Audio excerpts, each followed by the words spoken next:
Afternoon, 7th and 8th grade Bobcats. Mr. Flato here. Welcome back to another great week at the Helena Middle School. Hope everybody had a great 4-day weekend. On this week's B.O.B Lesson, going to talk about delayed gratification. Going to talk about sacrificing now for greatness or to have great things at a later date.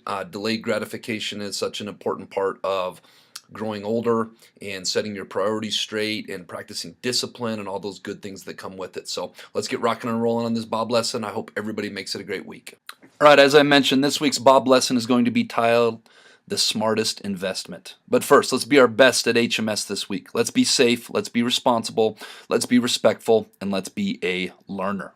All right, so let's start this B.O.B lesson by me asking you a question. Let's pretend you come across $5. Maybe you get it from a parent or a guardian. Maybe you go out and earn it. I don't care really how you got it, but you have $5 and it is in your pocket at this very moment. Let me ask you something. What would you do with it? Maybe you'd go and spend it at Frozen Moose, like I know a lot of you like to do after school, and get some ice cream. I love Frozen Moose. I love the strawberry cheesecake bites and okay, I can't talk about this right now. Maybe spend it at Town Pump on your walk home. Maybe you get some candy and a Coke or a Mountain Dew, or maybe buy some mint and meltaways that I love so much from a Pier selling chocolate right now. Or what about putting it in the piggy bank and not touching it for, let's say, a month, or saving it for next year, or maybe even saving it for 10 years from now? I suspect this last option doesn't appeal to too many of you. The difference between the first few spending options, going to Frozen Moose, buying mint and meltaways, maybe going up to Town Pump, and the last, which is putting in the piggy bank and saving it, highlights something very, very, very important in life called delayed gratification. Delayed gratification refers to the ability to put something mildly fun, like enjoying those mint and meltaways, or Town Pump, or the Frozen Moose, in order to gain something that is more fun and more pleasurable or more rewarding at a later time. Let me give you an example of this. For example, you could watch TV the night before an exam instead of studying. Maybe your favorite show is on a Tuesday night and you got an exam in science class on Wednesday. Or you could not watch your show, you could practice delayed gratification, study for the exam, be Bob, be responsible, do the right thing, do really well on the test, DVR your favorite show, and enjoy it the next night. You get the best of both worlds, and it's even more fulfilling. As adults, most of us do this with money every month. It's called saving for retirement. Also, you might hear your parents or guardians talk about their 401k. That's another fancy word for it. How this works is we take money that we earn working every month, and we take a certain percentage, sometimes anywhere between 5 to 15%. 15 is a little on the higher end, 5 might be a little on the lower end, and we invest it for the future. We take that money, we invest in the stock market, so that one day, after 30 years of working in a career, or 25 or 40 or however long you want to work, you have money saved up so you can retire. Let me show you how this kind of works. In the stock market, let's look at this graph on the left.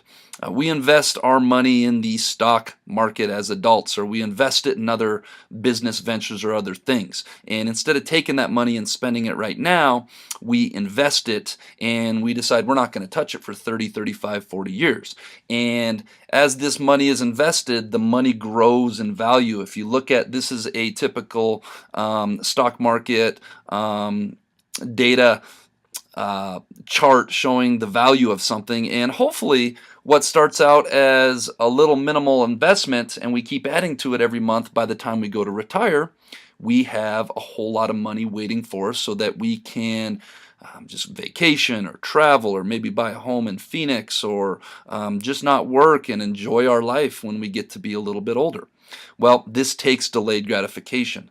That 5 to 15%, which could come out to several $100s that we could be spending now on Frozen Moose, or on vacations, or new clothes, or maybe a fancy car, or whatever it is that people like to spend that money on, we don't get to spend that now.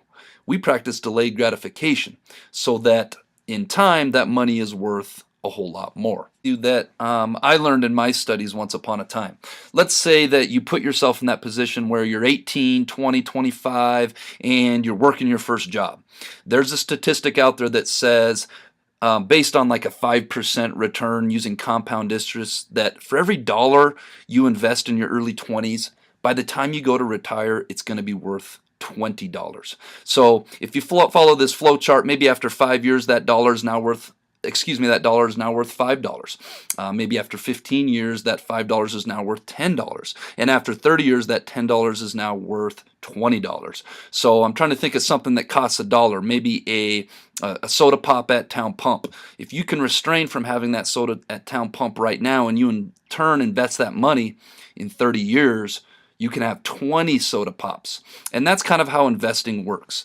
Now, what does this have to do with you guys? I know that you guys aren't investing money right now. I get that you guys are a little ways away from being in the real world, but I wanted to give you an example of how this may look for you, because I wanted to show you that as adults, this is what we do, many of us do, and as kids in middle school, there's a different kind of investment I want to talk about today. So let me ask you a second question. Which would you rather have? If I told you you could have 5 to 7 years of happiness or 60 years of happiness, which would you choose? Now, this isn't a hard question. I'm sure that the majority of you, or hopefully all of you, would choose, well, Mr. Flato, that's a silly question. I would rather have 60 years of happiness. Okay, well, let me put this in terms that you guys can understand. For many of you, you guys are making an investment right now. It's called investing in your education. It's called coming to school every day and working hard. And for many of you, 6th graders through 8th graders, you only have 5 to 7 more years of this to go. And if you put in the time now and you buckle down and you invest in coming to school when you don't feel your best, working hard when you would rather be playing video games or hanging out with your friends at night, buckling down, putting in the time now, investing your time and your energy into your academics and your gaining of knowledge right now, that's going to set you up very nice for the next 60 years of your life. And that 60 years of your life may start when you're 18, it may start when you're 22, it may start when you're 25.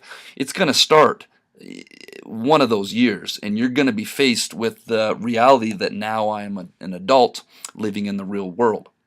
Some of you are wasting these years right now. Some of you aren't doing your homework. You're showing up to school, maybe getting asked to leave class if you're not being Bob.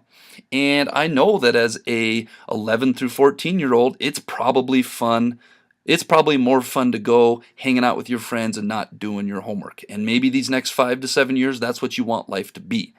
But you can't have both. You can't have not doing homework, not being Bob for these next 5 to 7 years, being lazy, and then have a great 60 years after that, because you're probably not going to have a great 60 years after that when the real world kicks in. For many of you that show up every day and you are Bob and you're doing the right thing, you're working hard, you're studying hard, you're being respectful, you're being responsible, you're being safe, and you're being a learner, this 5 to 7 year investment, and maybe for some of you another 2, another 4, another 6 years after that, is going to pay off in huge investment dividends.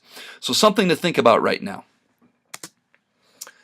That leads us to this week's quote of the week, another one by Warren Buffett, and this is kind of where I got the title of this B.O.B lesson. The best investment you can make is in yourself. Something to think about when you come to school every day. When you're working hard and you're being Bob, you are investing in yourself, because you're investing in putting yourself in a great situation for. And that brings us to this week's Jellybean Question of the Week winners, who are Coulter Reynolds, Kenzie Criswell, Aiden Gonzalez, Davis Franklin, and Erica Howarth. The answer was an anchor, and this one was really tricky. I had several people saying fishing line, fishing hook, but the answer was an anchor.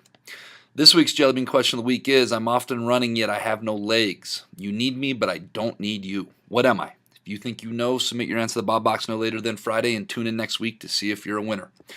Finally, it is Spirit Week at HMS, so get in the HMS spirit. Monday is Neon Day. Tuesday, Find a Twin Day.